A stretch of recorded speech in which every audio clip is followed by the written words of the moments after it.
मतलब वेलोसिटी इसकी 0 है, चार्ज रेस्ट पर है, इसकी वेलोसिटी 0 है। अब यदि ये चार्ज रेस्ट पर है तो इट ओनली प्रोड्यूस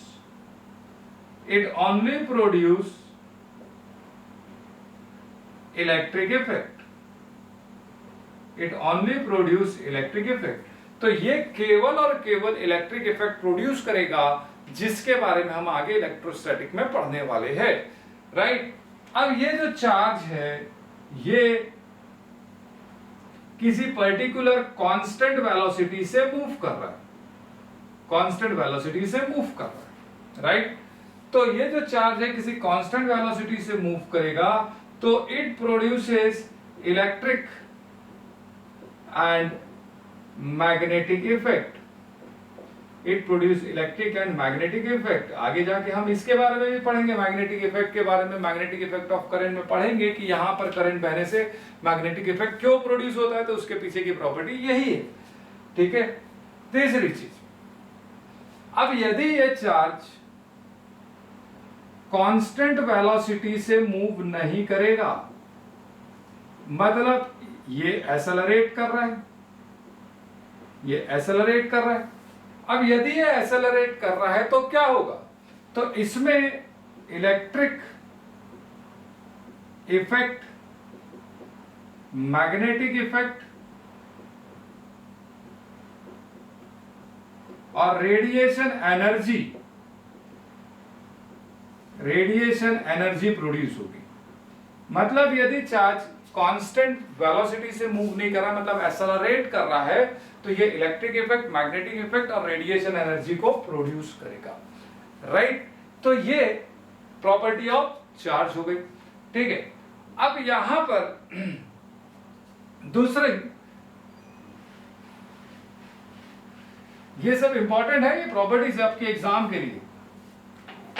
नाउ दूसरा, next 7, charge always resides on the surface of conductor. Charge always resides on the surface of conductor. ये बड़ी इंपॉर्टेंट प्रॉपर्टी है। ये चीज याद रखो कि कोई भी कंडक्टर को यदि आप चार्ज करते हो तो वो चार्ज उसके केवल और केवल सरफेस पे होगा, सरफेस के अंदर नहीं होगा, ठीक है। अब सरफेस के अंदर नहीं होगा, सरफेस के अंदर हुआ तो बॉडी कंडक्टिंग बॉडी नहीं होगी, वो होगी नॉन कंडक्टिंग बॉडी, जिसको हम आगे चल के डाइलेक्ट्रिक के नाम से जानेंगे, ठीक है। तो डाइलेक्ट्रिक के नाम से हम जानेंगे, अभी तो फिलहाल हम कंडक्टर की बात कर रहे हैं। तो जो चार्ज होता है वो कंडक्टर पर केवल और केवल सरफेस पर रिसाइड करता है। तो यदि ये कंडक्टिंग बॉडी है, यदि मैं इसको चार्ज किया तो ये चार्ज जो है ये पूरे बॉडी पर इस तरीके से ये डिस्ट्रीब्यूट हो जाएंगे, राइट। और सरफेस पे होंगे, इसके अंदर चार्ज नहीं जाएगा। कंडक्टिंग बॉडी पर कभी भी चार्ज उसके सरफेस पर रिसाइड करता है। अब मान लो कि ये एक सॉलिड स्फीयर है, राइट, और ये एक हॉलो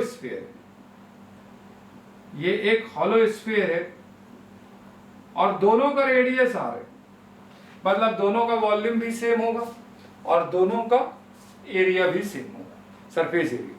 अब इन दोनों बॉडी को यदि मैंने चार्ज किया तो बताओ कि ज्यादा चार्ज कहां पे होगा। तो मोस्टली लोग ये बोलते हैं कि सर हॉलो में रहेगा, मोस्टली, मतलब मेरे को क्लास में इसके पहले भी जो जवाब मिला है, आंसर मिला है, वो बोलते हैं सर हॉलो में रहेगा, कोई बोलता है सॉलिड में। नहीं, दोनों बॉडी पर बराबर चार्जेस होंगे, क्योंकि ये दोनों कंडक्टिंग बॉडी है और चार्ज केवल और केवल सरफेस पर रिसाइड करेगा, इसलिए दोनों का सरफेस एरिया सेम है, ठीक है। तो charge always resides on the surface of a conductor, right. दूसरा, next property, charge leaks from the sharp point. Charge leaks from the sharp point. Charge leaks from the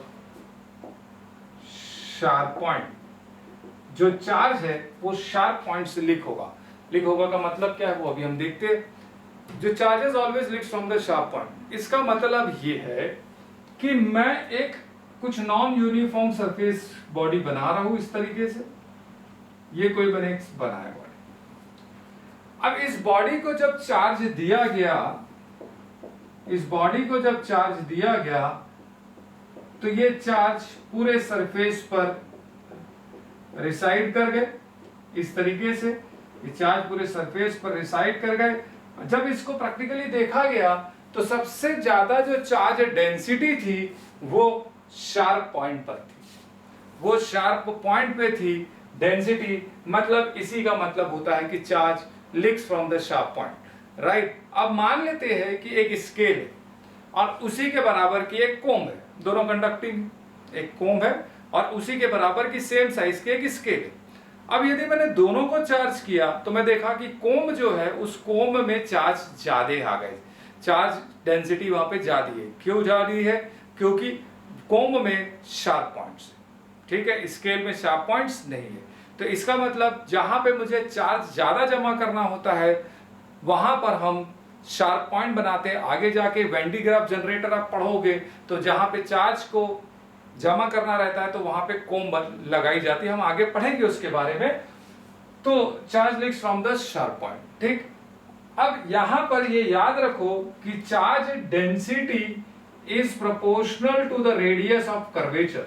charge density क्या होती है ये हम नेक्स्ट सेशन पे पढ़ेंगे, आगे चल के पढ़ेंगे अगले सेशंस पर। तो charge density is proportional to the radius of, inversely proportional to the radius of curvature. तो यहां पर जहां पर रेडियस ऑफ कर्वेचर जितना कम होगा चार्ज की डेंसिटी वहां पर उतनी ही ज्यादा होगी। This is called the charge leaks from a sharp point. Now next property, it is very important property for your school examination. आपके स्कूल के एग्जामिनेशन पे ये क्वेश्चन आता जरूर है, right. Quantization of charges, quantization of charge. अब quantization of charge क्या होता है? क्वांटाइजेशन ऑफ चार्ज क्या होता है? इसके पहले आप लोगों ने क्वांटाइजेशन के बारे में जरूर पढ़ा है, लेकिन शायद हो सकता है कि आपको याद ना हो। प्लैंक्स का लॉ आपने पढ़ा है। प्लैंक्स का लॉ कुछ इस तरीके से था, E is equals to NH nu, ठीक है। ये प्लैंक्स का लॉ था। मैं क्वांटाइजेशन क्या होता फिर हम क्वांटाइजेशन ऑफ चार्ज के बारे में पहले तुम समझ लो। तो यहां पर ये n हटा दूं तो ये h into new, Planck's constant into frequency, ये जो होता था एक फोटोन की एनर्जी होती थी। अब 2 फोटोन की एनर्जी है तो 2h न्यू हो जाएगा, 3 फोटोन की एनर्जी तो 3h न्यू हो जाएगा, 4h new and so on, है ना। उसी तरीके से NH न्यू। तो दिस इज व्हाट क्वांटाइजेशन, मतलब ये इंटीग्रल मल्टीपल होते जा रहा है। तो यहां पर एक चीज आप नोट कर लो, when a physical quantity, note down, when a physical quantity can have only discrete value, when a physical quantity can have only discrete value rather than any other value, comma, the quantity is said to be quantized. The quantity is said to be quantized. When a physical quantity can have only discrete value rather than any other values, comma, the quantity is said to be quantized. Get my point clear? The quantity is said to be quantized. तो अब इसका मतलब क्या हुआ? Discrete value का मतलब यहाँ पर क्या होता है कि जैसे मैंने आपको, देखो 2 चीजें होती है, डिस्क्रीट होता है, एक होता है कंटिन्यूअस, ठीक है। अब मैंने बोला डिस्क्रीट वैल्यू का सिंपल एक मतलब मैं बता रहा हूं। मैंने एक क्वेश्चन आपसे पूछा कि भाई आपकी क्लास में कितने बच्चे? आपने बोला सर 10 है। मैंने बोला आपके घर की वाली रोड पे कितने पेड़ होंगे? तो आपने बोला सर 25 पेड़ होंगे, 25 पेड़ होंगे, 25 ट्रीज होंगे, ठीक है। लेकिन किसी ने ये नहीं बोला कि sir we have to 10.5 students in our class, ठीक है। कोई ये नहीं बोल रहा है कि sir there are near about 20.22 trees, right, नहीं बोल रहा है। तो हम किस पे बात करें, इंटीग्रल्स पे बात करें, 1 होगा 2 होगा 3 होगा एंड सो ऑन, ठीक है। अब कंटिन्यूअस में क्या होता है, मैंने बोला कि the value of x lies between 1 to 10, ठीक है। अब इट इज नॉट नेसेसरी कि 1 to 10 में 1 2 3 4 5 6 7 8 ही हो, it may be 1.1 1.2 1.3 2.1 2.7 and so on, these are called the continuous, ठीक है। द डिस्क्रीट में we only talked about the integral values. तो इसका मतलब क्या हुआ, क्वांटाइजेशन ऑफ चार्ज में, क्वांटाइजेशन ऑफ चार्ज में यदि किसी बॉडी पे चार्ज होगा तो वो या तो एक चार्ज होगा, either it may be the 2 charges or the 3 charges or the 4 charges and the 5 charges and so on, right? तो what is the elementary charge? अब elementary charge, what is the charge of electron? तो elementary charge हम बोलते हैं तो charge of electron is 1.6 into 10 power minus 19 coulomb. So this is the charge of one electron, right? अब if I say this body may be, अब इस body को मैं चार्ज करूंगा तो अब what will be the total charge on this body? तो this Q will be equals to plus minus NE. This is called the quantization of charge. तो अब plus minus NE का मतलब N is what? N is the positive integral value 1 2 3 4 5 6 and so on. This is N. Get my point clear? मतलब इस body में या तो 1 charge, यदि 1 चार्ज दिया तो Q is equals to U हुआ, 2 चार्ज दिया तो 2 into 1.6 into 10 power minus 19 coulomb हुआ, 3 चार्जेस दिया तो 3 into 1.6 into 10 power minus 19 coulomb हुआ एंड सो ऑन। तो इस तरीके से what is it, this is called the quantization. तो किसी भी बॉडी में चार्जेस जो होंगे वो इंटीग्रल नंबर्स पे होंगे, इसलिए इसको हम क्वांटाइजेशन ऑफ चार्ज बोलते हैं।